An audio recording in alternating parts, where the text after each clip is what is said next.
Don't be discouraged if your online scrolling leaves you feeling all doom and gloom. It doesn't have to be that way.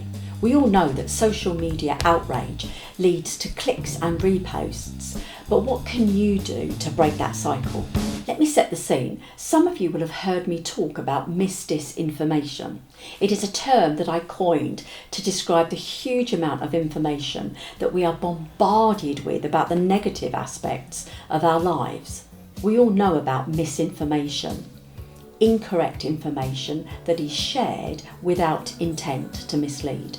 We also know about disinformation, the false information that is shared with a conscious intent to mislead. But we were missing a noun that describes the constant promotion of negative information about the lives of disabled people. So I made one up, misdisinformation. But what do I mean when I talk about a negative storyboard? Well, I'm talking about the constant focus on how awful our lives are or how very few of us are employed. I'm talking about the focus on deficit, poverty, lack of access to healthcare, struggle.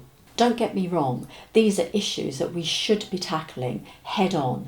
But there is one thing I know, humans change their behaviour when they can see a clear vision of a better future.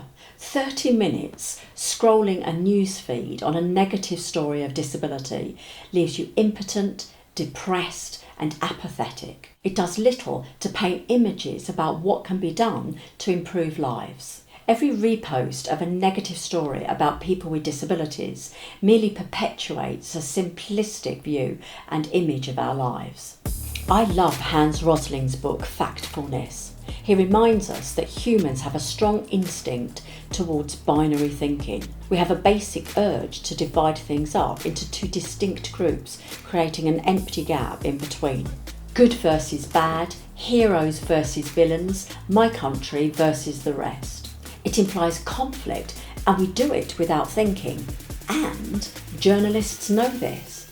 They set up narratives as conflicts between two opposing groups or individuals. They prefer stories of vast poverty or extreme wealth rather than the stories of the majority of us just dragging ourselves towards a better future. So next time you want to like, share or comment a negative news story about the lives of disabled people, ask yourself 3 things. What is your purpose for sharing? Are you really raising awareness, or are you drawing attention to potentially damaging rhetoric? How does the story contribute to a better working world for people with disabilities? And lastly, what kind of changes in behaviour does this encourage? And if you can't answer those questions, let it go. Let it go. Next month, the topic is down to you. So let me know what you'd like me to talk about. Either send me a direct message or a tweet or hit my comments box. Whatever it is, it's down to you. And the best suggestion will get a copy of You Know What. Have a great month and see you soon.